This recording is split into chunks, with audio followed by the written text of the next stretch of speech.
আলহামদুলিল্লাহ নাহমাদুহু ওয়া নাস্তাঈনুহু ওয়া নাস্তাগফিরুহু ওয়া নু'মিনু বিহি ওয়া নাতাওয়াক্কালু আলাইহি ওয়া নাউযু বিল্লাহি মিন শুরুরি আনফুসিনা ওয়া মিন সাইয়্যাতি আমালিনা মান ইয়াহদিহিল্লাহু ফালা মুদিল্লা লাহু ওয়া মান ইউদ্লিলহু ফালা হাদিয়া লাহু ونشهد أن لا إله إلا الله وحده لا شريك له ونشهد أن سيدنا وحبيبنا ومولانا محمدا عبده ورسوله الذي أرسله بالحق بشيرا ونذيرا وداعيا إلى الله بإذنه وسراجا منيرا فقد قال الله تعالى في كلامه المجيد وفرقانه الحميد أعوذ بالله من الشيطان الرجيم بسم الله الرحمن الرحيم إن الله وملائكته يصلون على النبي يا أيها الذين آمنوا صلوا عليه وسلموا تسليما اللهم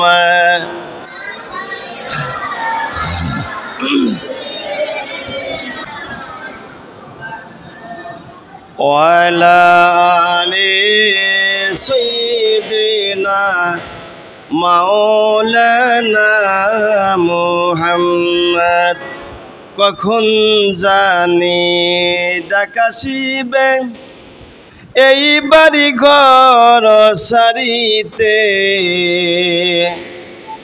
আপন পোশাক খুলে খুলে কাফনের কাপড় পরিতে আল্লাহুম্মা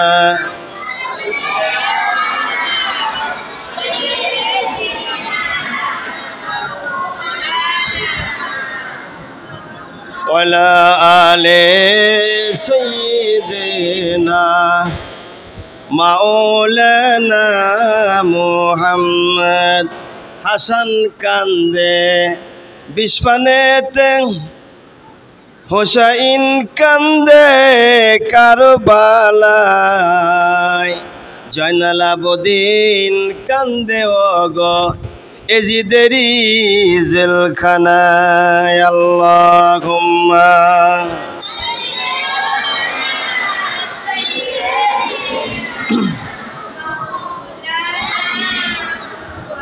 ওয়ালা আলে সাইয়্যিদিনা শাফিআনা মুহাম্মদ বালাগাল উলা বিকামালিহি كشفت الدجى بزماله حسنت جميع خصاله صلوا عليه وآله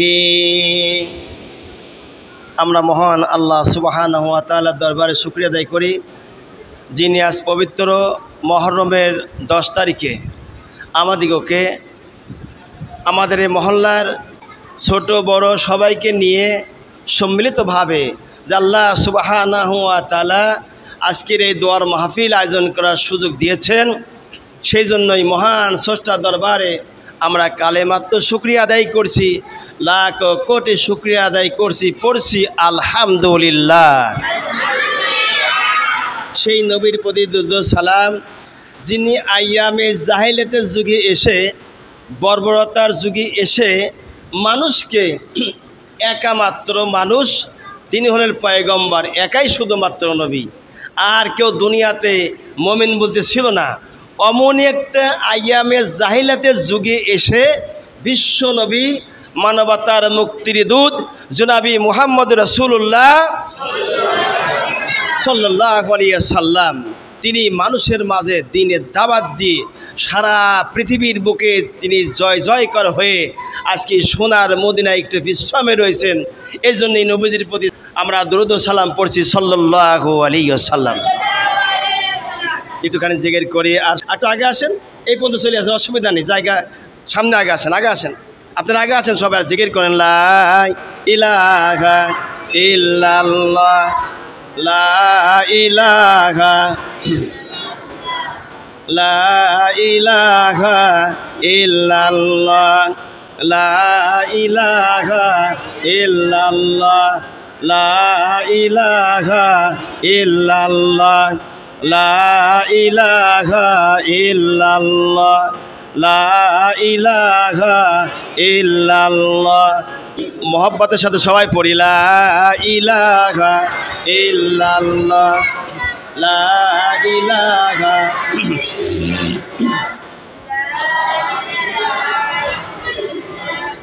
আসমানের ওই তারকারা জীব গাইছে তারা ও কালেমা লা ইলাহা লা ইলাহা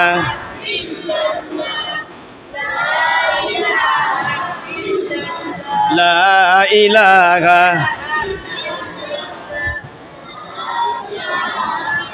লা ইলাহা ইল্লাল্লাহ। এই মহব্বতের সাথে সবাই পড়ি লা ইলাহা ইল্লাল্লাহ লা ইলাহা ইল্লাল্লাহ লা ইলাহা লা ইলাহা ইল্লাল্লাহু মুহাম্মাদুর রাসূলুল্লাহ পড়ি সাল্লাল্লাহু আলাইহি ওয়াসাল্লাম। আমার ভাইরা, বাবাগণ, মা বোনেরা, আজকে 10ই মুহররম ইমাম হুসাইন রাদিয়াল্লাহু তাআলা আনহুকে কারবালার প্রান্তে শহীদ করেছিল কিছু মুনাফিক মুসলমানেরা, এবং সেই নামধারী মুনাফিক মুসলমানদের আলোচনা করতে গেলে তো আসলে ভাই একদিনে সম্ভব নয়।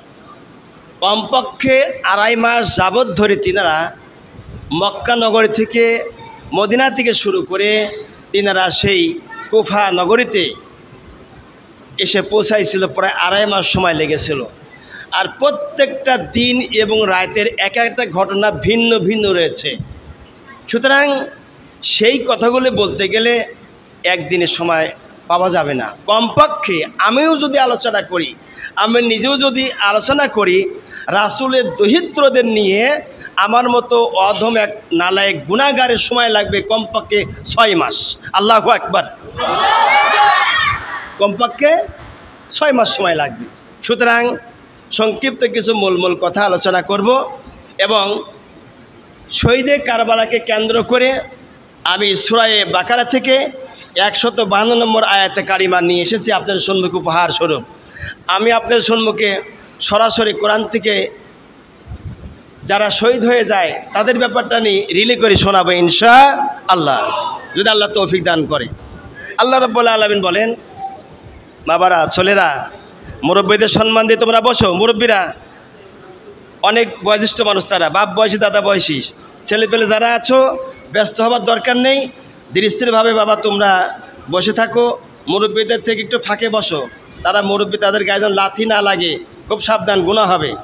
একটু ফাঁকে বসো তোমরা। অনেক ছেলে পেলে আসছে দেখতে, যুবকেরা আসছে, মুরব্বীকেরা বহু আসছে, আলহামদুলিল্লাহ। তো আমি আলোচনায় ফিরে যাই, কথা না বলি। যে সকল ছেলে পেলে কথা বলছে, বাবা তোমরা চলে যাও, তোমাদের প্রয়োজন নাই, যখন ডাকা হবে তখন এসো, আর কথা না বললেই থাকো। আমি আবার আলোচনায় ফিরে যাই। আমরা সকলেই আল্লাহ তাআলার কাছে মন থেকে প্রাণ খুলে মহব্বতের সাথে পড়ি, আউযু বিল্লাহি মিনাশ শাইতানির রাজিম, বিসমিল্লাহির রাহমানির রাহিম, ফাযকুরুনি আযকুরুকুম ওয়াশকুরুলি ওয়ালা তাকফুরুন। আল্লাহ রাব্বুল আলামিন জানিয়েছেন, হে আমার ইমানদার বান্দারা শোনো, ফাদকুরুনি, আমি আল্লাহ, আমাকে তোমরা স্মরণ করো।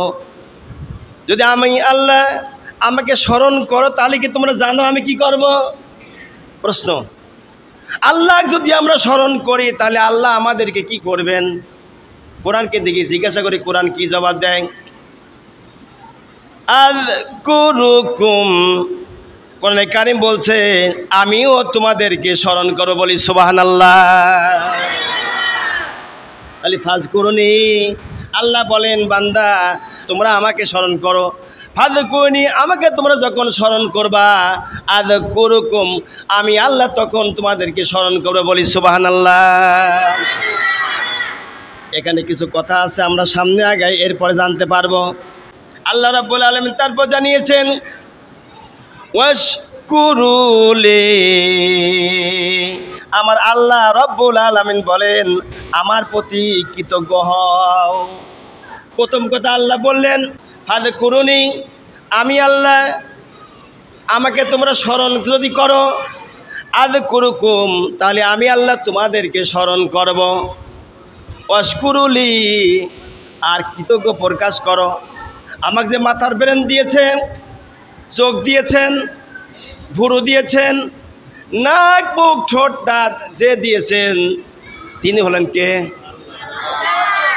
যে আল্লাহ আমার মাথা থেকে পা তল পর্যন্ত সুস্থ সবল দেহ রেখেছেন, ওই আল্লাহ বলেন বান্দা এত কিছু তোমাকে আমি আল্লাহ দিলাম, এই জন্যে কি তুমি আমার নামে শুকরিয়া আদায় করতে পারো না? কৃতজ্ঞতা প্রকাশ করো।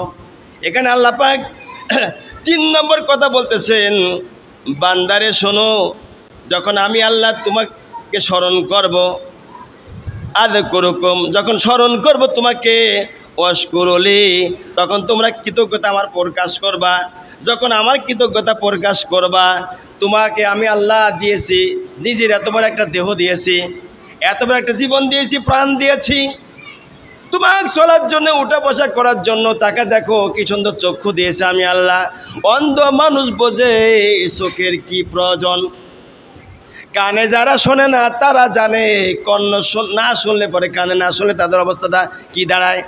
ঠসা মানুষের বেকায়দা বেশি হয়, দুর্ঘটনা তা দেখলে বেশি হয় দুর্ঘটনা। আমার আল্লাহ রাব্বুল আলামিন বলেন বান্দারে শোনো, আমার প্রতি কৃতজ্ঞ হও। ওয়ালা তাকফুরুন, যদি আমার কৃতজ্ঞতা হও তাহলে কি করো? আমি আল্লাহ রাব্বুল আলামিন তোমাদের প্রতি রহমত নাজিল করব। ওয়ালা তাকফুরুন, অকৃতজ্ঞ হয় না। অনেক মানুষ আছে টাকা পয়সা যখন কমে যায় বলে আল্লাহ আমাকে ফকির বানাইছে, গরিব বানিয়েছে। একথা বলা যাবে না।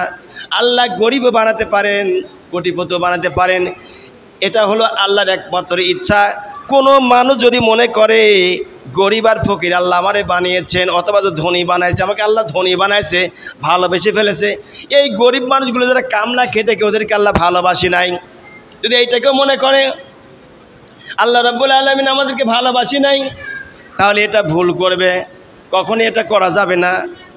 আমার ভাইরা, তাহলে আল্লাহ পাক কি বললেন? 1 নম্বরে রাব্বুল আলামিন বলছে ফাযকুরনি, বান্দা তোমরা আমাকে স্মরণ করো, আযকুরুকুম, আমি আল্লাহ তাহলে তোমাদেরকে স্মরণ করব। ওয়াশকুরুলি, আমার কৃতজ্ঞতা প্রকাশ করো, আমার প্রতি কৃতজ্ঞতা হও। ওয়ালা তাকফুরুন, শেষ কথা আল্লাহ বলছেন অকৃতজ্ঞ হয়ো না। অনেক মানুষ আছে যদি ফসল আদি ক্ষতি হয়ে যায়, নষ্ট হয়ে যায়, বলে আল্লাহ যত গজব দিল আমার জমির উপরে দিল, আমার ফসলই হলো না। অনেক মানুষ আছে আমার মাথার উপরে এত বড় একটা আঘাত আসলো, হঠাৎ করে পাথর পড়লো, কোথায় থেকে টের পেলাম না, যত গজব আমার উপরে আসলো, এই কথা বলা যাবে না, এটা কৃতজ্ঞতা প্রকাশ করা হবে না। অকৃতজ্ঞর কাজ হলো এইটা। এই জন্য আমার আল্লাহ রাব্বুল আলামিন ডেকে বলছেন, এরপরে আল্লাহ বলছেন ইয়া আইয়ুহাল্লাযীনা আমানুস তাঈনু বিস-সাবরি ওয়াস-সালাহ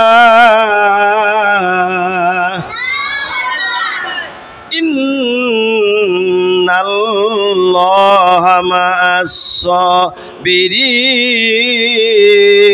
মা'আস-সাবিরিন।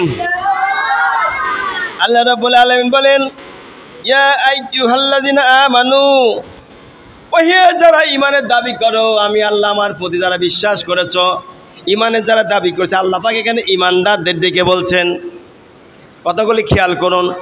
কোরআনের কথা বলার সময় জবাব দেওয়া লাগবে, এটা হলো আল্লাহর বিধান। আর কোরআনের কথা যখন বলা হয়, হাদিসের কথা যখন বলা হয়, তখন গল্প গুজব করা লাগে না, একে অপরকে ঠেলাঠেলি করা লাগে, ধাক্কা ধাক্কি দেওয়া লাগে না, মনোযোগ সহকারে শ্রবণ করতে হয়, তাহলে নেকি হবে।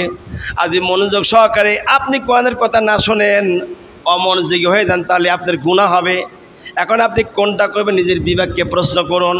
ভাইরা আমার, আল্লাহ পাক ইমানদারকে ডেকে বলছেন, ইমানদাররা শোনো, ইয়া আইয়ুহাল্লাযীনা আমানুস্তাঈনু বিস-সাবরি ওয়াস-সালাহ।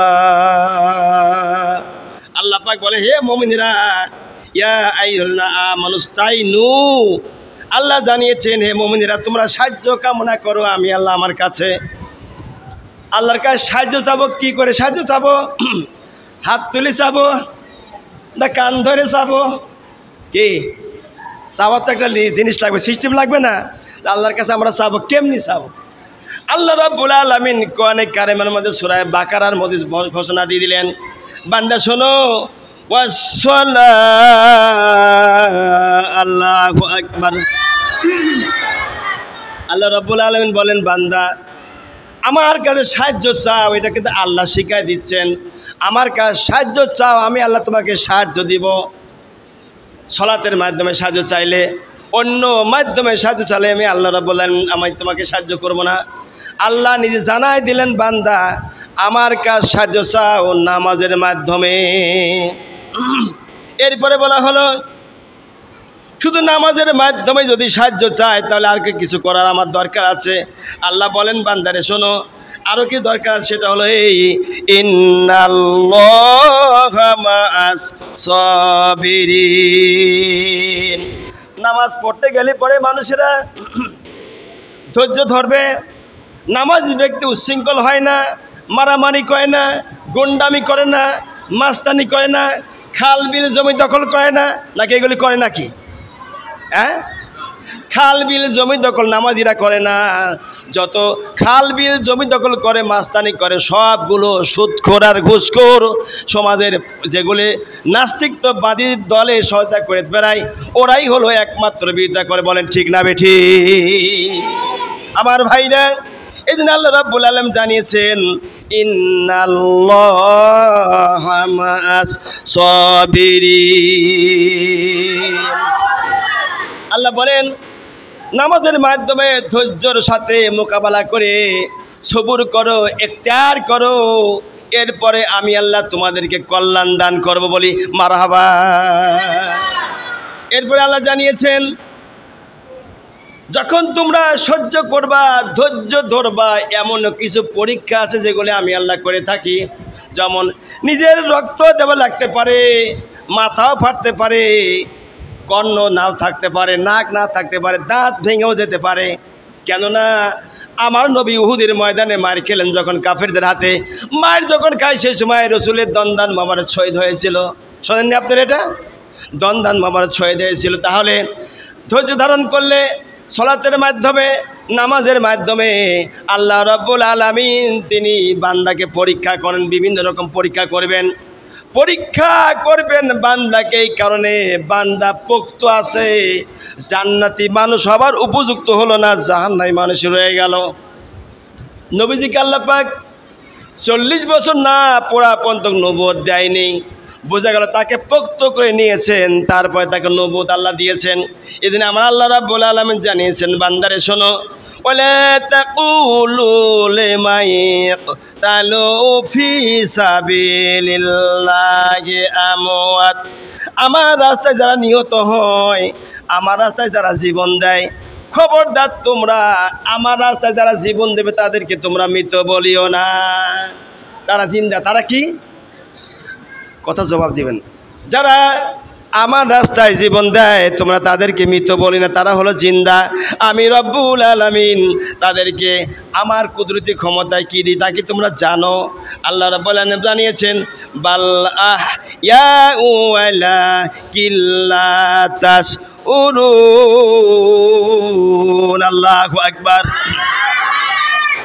যারা আমার রাস্তায় জীবন দেয়, শহীদ হয় ইসলামের জন্য, এই কোরআনের জন্য যারা শহীদ হবে, জীবন দেবে কোরআনের জন্য, আল্লাহর জন্য যারা জীবন দেবে, শহীদ হবে, রক্ত দিবে, তাদেরকে তোমরা মৃত বলো না, তারা জিন্দা।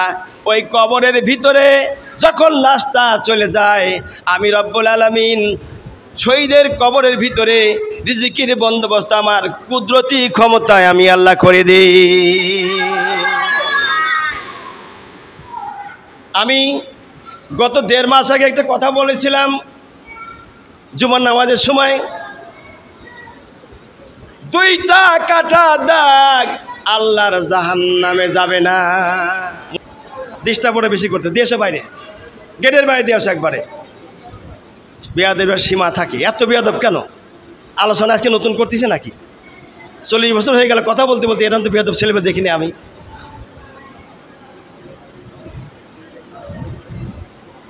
যে কথা বলতেছিলাম, হাদিস শরীফে দিয়েছেন রাসূল কারীম সাল্লাল্লাহু আলাইহি সাল্লাম বলেন, 2টা কাটা দাগ আল্লাহর জাহান্নামে যাবে না।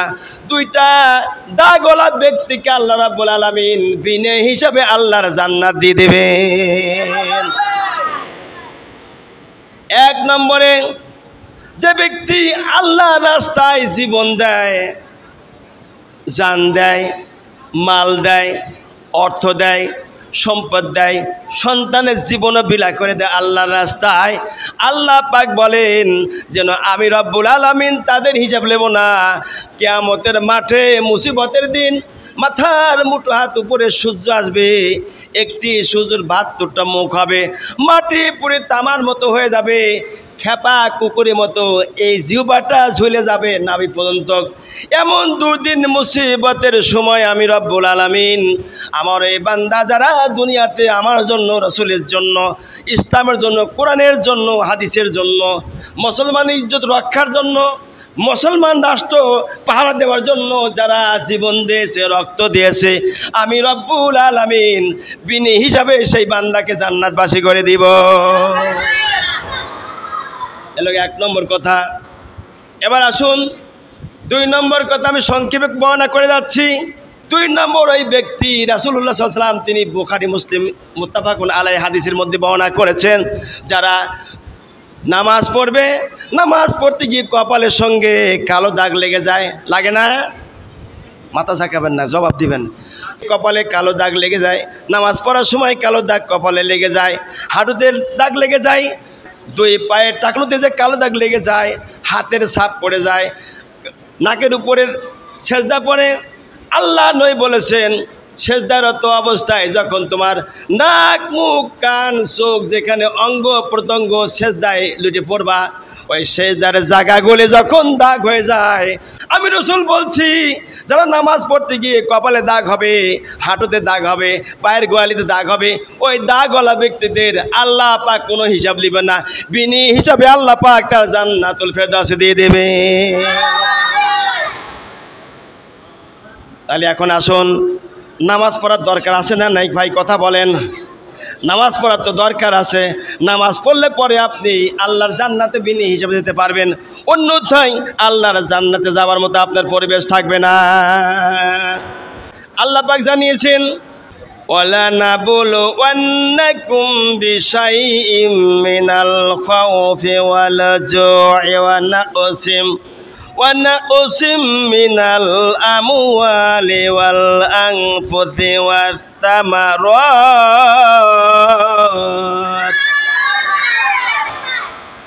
ওয়া বাশশিরিস সাবিরিন।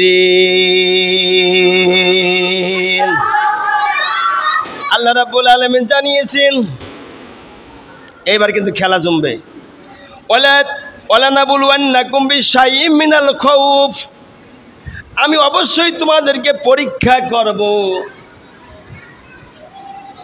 নামাজি ব্যক্তির কপালে দাগ, হাঁটুতে দাগ, পায়ের গোয়ালিতে দাগ, এই দাগওয়ালা ব্যক্তিকে আল্লাহ সরাসরি জান্নাত দিবেন। কিন্তু এই যে সরাসরি জান্নাতে দিবেন, আর আপনি কি আল্লাহ কি তা পরীক্ষা করবেন না? পরীক্ষা কি না করে আল্লাহ আপনাকে জান্নাত দিবেন? এই দুনিয়াতে যত স্কুল কলেজ ভার্সিটিতে ক্লাস পরীক্ষা হয়, পরীক্ষা ছাড়া উপর ক্লাসে উঠায় না, পরীক্ষা ছাড়া পাস না করলে তাকে সার্টিফিকেট দেওয়া হয় না। তাহলে যে দুনিয়ার অবস্থা এমন হয়, খন্ডস্থ জায়গার জন্য 1 বছরের কোর্স মাত্র একটা ক্লাসের, ইন্টারনেট 2 বছরের ক্লাস, অনার্স 4 বছরের ক্লাস, মাস্টার্স 2 বছরের ক্লাস, বিসিএস না হলে একবার পরীক্ষা না 2 থেকে 3 বার সুযোগ দেওয়া, তারপরে কোনো সুযোগ থাকে না। আল্লাহ রাব্বুল আলামিন জানিয়েছেন, বান্দারে এই দুনিয়া থেকে আসার পরে চিরদিনের জন্য আমার জান্নাতের মধ্যে তোমাকে ঢোকায় দিব। আর এই জান্নাতে ঢোকার আগে কি তোমাকে আমি পরীক্ষা করব না? অবশ্যই অবশ্যই আমি আল্লাহ তোমাদেরকে পরীক্ষা করব কয়েকটা জিনিস দিয়া। মা বোনরা কান লাগান, আল্লাহ পাক জানিয়েছেন কি কি জিনিস দিয়ে তোমাদেরকে পরীক্ষা করব তাকে তোমরা জানো। ভালো করে কান লাগাও। والجوع ونقص من الأموال والأنفس والثمرات। আল্লাহ পাক জানিয়েছেন আমি রব্বুল আলামিন তোমাদের পরীক্ষা করব 1 নম্বর হলো ভয় দিয়ে। কি দিয়ে? কত জবাব দিবেন? 1 নম্বরে আমি আল্লাহ ভয় দিয়ে তোমাদেরকে পরীক্ষা করব। 2 নম্বরে আমি আল্লাহ ক্ষুধা দিয়ে। কি দিয়ে? ক্ষুধা মানে রিজিকের অভাব দিয়ে। একটা গরিব মানুষ যদি মনে করে আমি এত গরিব হয়ে গেছি, আল্লাহ আমার বিপক্ষ রয়েছে, না, ভুল ধারণা আপনার এটা। আল্লাহ পাক আপনাকে পরীক্ষা করতেছেন ক্ষুধা দিয়ে, রিজিকের অভাব দিয়ে আল্লাহ পাক পরীক্ষা করবেন। এটা আল্লাহর কোরআনে কারিমে সূরা বাকারার মধ্যে ঘোষণা দিয়েছেন। এরপরে আমার আল্লাহ বলছেন, বান্দারে 3 নম্বর পরীক্ষা করব তোমাকে ধন দৌলত দিয়ে। কোটিপতি আল্লাহ পাক বানা দিবেন। এই দুনিয়াতে টাকা পয়সা বাড়ি গাড়ির অভাব দেই নাই। এই ধন দিয়ে, এটা হলো সম্পদ। ধন মানে সম্পদ, ধন দৌলত কয় না মানুষ? ধন দৌলত দেব বা ধন দৌলত আমার অনেক হয়েছে এরকম কয় মানুষ, ঠিক না ভাই? আল্লাহ পাক জানিয়েছেন 3 নম্বরে আমি আল্লাহ পরীক্ষা করবো তো ধন সম্পদ দিয়ে। এমন সময় আসবে তোমার ধন সম্পদ আমি আল্লাহ ছিনায় নেব। আবার এমন সময় আসবে ভিক্ষুককে আমি আল্লাহ 20 তলার মালিক বানায়া দিই। তার প্রমাণ ধোতপাড়ার 52 বিঘের দাগ আছে আদম বিশ্বাসের, খোঁজ দিবেন। আমার বুড়ি আব্বা সেটা, আমার আব্বার দাদা ওইটা। এই যে ধোতপাড়া আদম বিশ্বাসের 52 বিঘের দাগ, খোঁজ দিবেন, দেখবেন 750 বিঘে সম্পত্তি আমার বুড়া আব্বাস ছিল। এখন 750 বিঘে 7.5 বিঘা জমি আমাদের নাই বর্তমানে এখন। তাহলে যে আল্লাহ দিয়ে ধন বোঝে মন, কেড়ে নিতে কতক্ষণ? আল্লাহ সম্পদ দিয়ে সম্পদ কেড়ে নেয়, এটা হলো আল্লাহ 3 নম্বর পরীক্ষা। কয় নম্বর পরীক্ষা? আমি আমার বংশের কথা বলে গৌরব করে কোনো কথা বলছি নাউজুবিল্লাহ, কথা বলছি না, বরং উদাহরণ দিচ্ছি এই কারণে যে আল্লাহ ফকির বানাবে, আল্লাহ ধনী বানায়। যে আল্লাহ ধনী বানাবে, আল্লাহ ভাঙা তালা হাতে দিয়ে রাস্তার উপরে ভিক্ষুকের মতো ভিক্ষা চাই বাড়ানোর ব্যবস্থা করে। করে কি করে না? আল্লাহ রাব্বুল আলামিন 3 নম্বরে পরীক্ষা করবেন আপনার ধন সম্পদ দিয়ে। 4 নম্বরে প্রাণ দিয়ে। কি দিয়ে? প্রাণ মানে আত্মা, দেহ, জীবন। প্রাণ মানে জীবন। প্রাণ মানে কি? আমি যুবকদের থেকে শুনবো, বুড়োরা না বাদ দিল, বুড়োরা মনোযোগ শুনতে শুনুক, যুবকেরা উত্তর দেবে ঝটপট। প্রাণ মানে আল্লাহ বলেন, বান্দারে আমি আল্লাহ জীবন দিয়ে পরীক্ষা করব। 4 নম্বর জীবন আমি আল্লাহ কেড়ে নেব, আবার আমি আল্লাহ দিয়ে দেব। দেখবেন দাদার আগে নাতি যায়, নাতির আগে দাদা যায়, ছেলের আগে বাবা যায়, বাবার আগেও ছেলে যায়, নাতির আগে নানা যায়, নানার আগেও নাতি যায়। যায় কি যায় না? আল্লাহ বলে এরকম পরীক্ষা আমি আল্লাহ জীবন দিয়ে করবো। 4 নম্বরে তোমাকে কি জান্নাত এমনি আমি আল্লাহ দেব? আমার বাড়ির মুয়া নয়, জান্নাত আমাকে খুলে দিবে, অত হস্তা নয়। আল্লাহ পরীক্ষা না করে কোনো নবীকেও আল্লাহ পাক বাঁচায়নি। এই দুনিয়াতে হযরত আদম আলাইহিস সালাম থেকে শুরু করিয়ে আমার আপনার নবী মুহাম্মদ সাল্লাল্লাহু আলাইহি সাল্লাম পর্যন্ত যত নবী দুনিয়ায় আসছে, প্রত্যেকটা নবীকেই আমার আল্লাহ রাব্বুল আলামিন পরীক্ষা করেছে। তাহলে 4 নম্বরে আমরা বুঝলাম প্রাণ দিয়ে। এরপরে আল্লাহ পাক জানান 5 নম্বরে আমি আল্লাহ পরীক্ষা করব ফল ফুল দিয়ে। ফল ফুল আল্লাহ অনেক দিতেও পারে, আবার কেড়েও নিতে পারেন। দেবার মালিক আর কেড়ে নেবার মালিক ভাই কে? সবাই একটু জোরে বলি না কেন? আমার আল্লাহ বলেন ফল ফুল দিব আমি আল্লাহ, আবার কেড়েও নেব আমি আল্লাহ। ফল ফুল দিয়ে আমি আল্লাহ কয় নম্বর? 5 নম্বর এটা। হ্যাঁ, খেয়াল করতে হবে কিন্তু, ওয়াজে তাল ঠিক আগে লাগবে কিন্তু। 5 নম্বরে আমি রব্বুল আলামিন ফল ফুল দিয়ে আমি আল্লাহ পরীক্ষা করব, আবার কেড়ে নিয়েও পরীক্ষা করব। এই বছরে আপনার এই পাবনা জেলার মধ্যে যতগুলি লিচু বাগান আছে, শুধু পাবনা জেলায় না, সারা বাংলাদেশে মিলিয়ে সবচাইতে 75% মানুষের লিচু বাগানে ফল এবার হয়নি। হয়েছে? জোরে বলেন। আমরা যদি কথা জবাব না দিতে মানুষ কয়ে যে হুজুর ফাঁকা মাঠে গোল দিচ্ছে। আমার ভাইরা, তাহলে 5 নম্বরে আল্লাহ কি বললেন? ফলমূল দিয়ে পরীক্ষা করবেন নাকি? আল্লাহ বলেন আমি ফলমূল দিয়ে তোমাদের পরীক্ষা করব আমি আল্লাহ। এরপরে সর্বশেষ যে কথাটা আল্লাহ রাব্বুল আলামিন আয়াতের মধ্যে জানিয়েছেন, আমি আল্লাহ পরীক্ষা করব। পরীক্ষা শেষে কিন্তু মনে রেখে দিও আমি আল্লাহ এমন একটা ব্যবস্থা করেছি, সেটা হলো এই ওয়াবাশশিরিস সাবিরিন।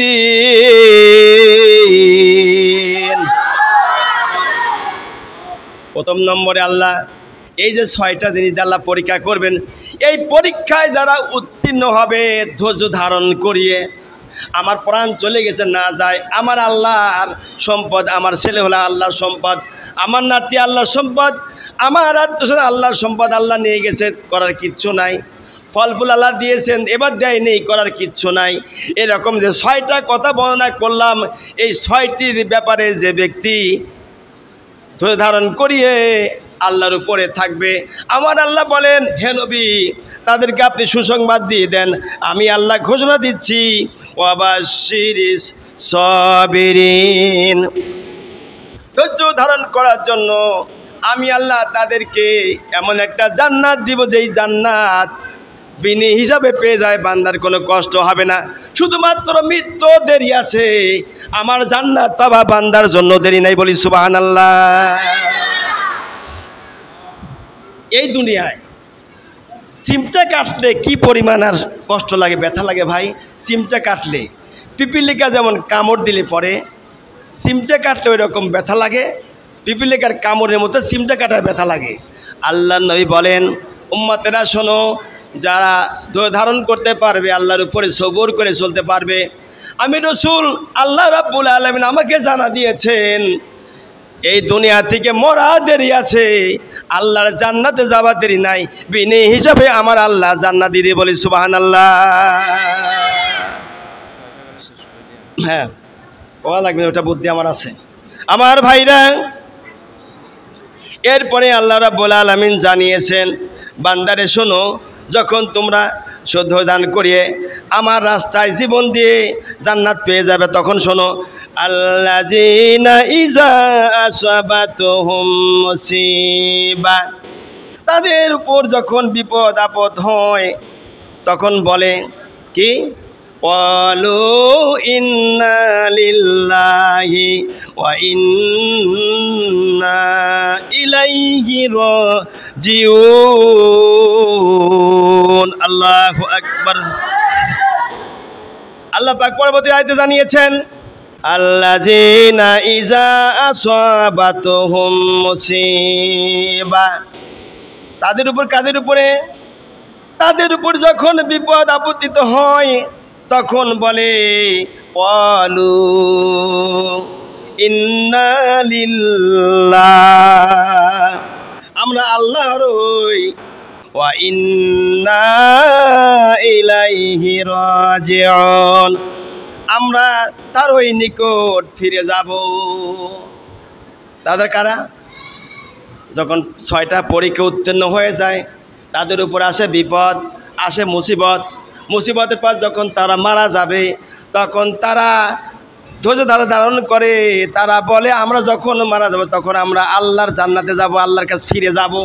ফিরে কোন জায়গা যাব? অনেক কারিমের মধ্যে জবাব দিচ্ছেন, এই দুনিয়ার মানুষেরা যখন মারা যায় দুইটা জায়গায় তারা যায়। কয় জায়গা যায়? মানুষ মারা গেলে দুইটা বাড়িতে তারা যায়।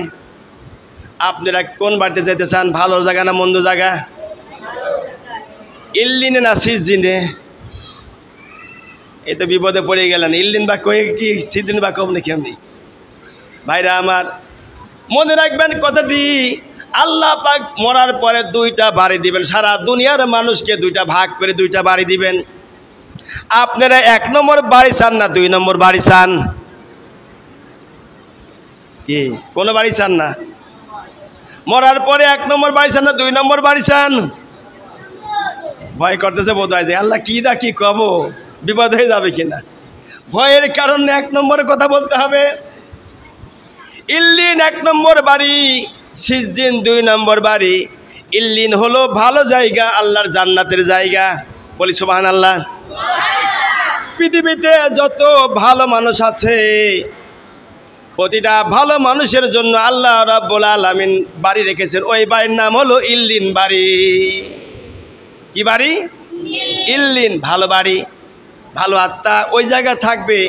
ওই বাড়ির জন্য তৈরি হতে গেলে আপনাকে নামাজওয়ালা হতে, পরেজগালা হতে হবে, দিনদারওয়ালা হতে হবে, ইমানদারওয়ালা হতে হবে। আর যদি মনে করেন যে আমি ইল্লিনে যাব না, 2 নম্বর বাড়িতে যাব, সিজনে যাব, তাহলে আপনার নামাজ পড়ার দরকার নাই, রোজা রাখার দরকার নাই, মা বোনদের পর্দা করার দরকার নাই, কোরআন পড়ার দরকার নাই, হাদিস পড়ার দরকার নাই, মসজিদে বসে জিকির করার দরকার নাই, আপনার মোরাকাবা মুশাহাদা করার দরকার নাই, জিকির করার দরকার নাই, কোরআন তেলাওয়াত করার দরকার নাই। আপনি যা মনে চায় তাই করেন। তার মানে সারে গামা পাদা নিশা দাদা খালু নানা বাবা করি বেড়ান গা, কোনো অসুবিধা নাই, কেউ আপনাকে বাধা দিবে না। গত জুমার দিনকে আমি তো বললামই, এই দুনিয়াটা পরীক্ষার জায়গা। পরীক্ষার হলে যতবার যে লিখবে, যেটা লেখুক, ভালো লেখুক আর মন্দ লেখুক, কেউ কোনোদিন বাধা দিবে না। আল্লাহ রাব্বুল আলামিন বলেন, বান্দারে পরীক্ষার জন্য তোমাকে দুনিয়ায় পাঠানো হয়েছে। এই পরীক্ষা দিতে গিয়ে ইমাম হুসাইন রাদিয়াল্লাহু তাআলা আনহু মক্কা থেকে সুদূর কুফানগর দিকে যাওয়া শুরু করলো। কুফানগর দিকে যাওয়ার পথে আমার ভাইরা কুফানগর দিকে যায়। যাবার সময় রাস্তায় অনেকগুলো বাধা বিপত্তি থাকে। অত কথা বলতে গেলে সময় পাওয়া যাবে না, টাইম মতো আমি শেষ করে দেবো ইনশাল্লাহ। এই জন্য খেয়াল করে দেখি, কথা না বলি ভাই। আমার ভাইরা হযরতি ইমাম হুসাইন রাদিয়াল্লাহু তাআলা আনহু কুফার দিকে পা বাড়লেন। পরে 40,000 পত্র দিয়েছিল কুফা নগরী থেকে, ইমাম হোসেনকে দাওয়াত করেছিল। দাওয়াত করিয়ে তারা নিয়ে আসলো, কারবালার ময়দান দিকে ডেকে নিয়ে আসলো। একটু জিকির করেন, সামনে আগে আসেন তো ভাই, খালি জায়গা পূর্ণ করেন, শয়তান এখানে দোসা দিচ্ছে। লা ইলাহা ইল্লাল্লাহ, আগে আসেন ভাই, আগে আসেন। লা ইলাহা ইল্লাল্লাহ, লা ইলাহা ইল্লাল্লাহ, লা ইলাহা, লা ইলাহা ইল্লাল্লাহ, লা ইলাহা ইল্লাল্লাহ মুহাম্মাদুর রাসূলুল্লাহ সাল্লাল্লাহু আলাইহি ওয়াসাল্লাম। ইমাম হুসাইন রাদিয়াল্লাহু তাআলা আনহু যখন কারবালার ময়দানের দিকে রওনা করলেন কুফা নগরীর পথে আসার জন্য, কারবালার মধ্যে তাকে ব্যারিকেড দিল। দেওয়ার পরে ইমাম হুসাইন রাদিয়াল্লাহু আনহুকে আল্লাহুম্মা আমিন রব্বানা যালামনা আনফুসানা ওয়া লাম তাগফির লানা ওয়া তারহামনা লানাকুনান্না মিনাল খাসিরিন রব্বানা তাকাব্বাল মিন্না ইন্নাকা আনতাস সামিউল আলিম ওয়া তুব আলাইনা ইন্নাকা আনতাত তাওয়াবুর রহিম রব্বিগফিরলি ওয়া লিওয়ালিদাইয়া ওয়া লিউস্তাদিনা ওয়া লিশারিকিনা হাবাবিনা ওয়া লিজামিল মুমিনিনা ইয়াওমা ইয়াকুমুল হিসাব। আয় আল্লাহ তাআলা, মাগরিবের নামাজ আনতেন পবিত্র কোরআন থেকে কি দিনের কথা কিছু আলোচনা করেছে আল্লাহ, ইয়ার মধ্যে ভুল ত্রুটি হলে দয়া করে নিজ গুণে ক্ষমা করে কবুল করো আল্লাহ। হাদিয়াটুকুন এই সোনার মদিনায় নবীজির রূহ পাকের উপরে দয়া করে পৌঁছায়া দাও। तमाम पृथिवीर माटिर नीचे যত মুমিন মুমিনাত মুসলমান ননের শুয়ে আল্লাহ তুমি সকলকে মাফ করে দাও আল্লাহ। যাদের ঈমান দিয়েছো তাদের ঈমান যেন বহাল থাকে, যাদের ঈমান দাওনি তুমি তাদের ঈমান নসিব করে দাও আল্লাহ। আল্লাহ তাআলা আজ 10ই মুহররম, এই দিনে কত ঘটনা বিজড়িত হয়ে গেছে আল্লাহ।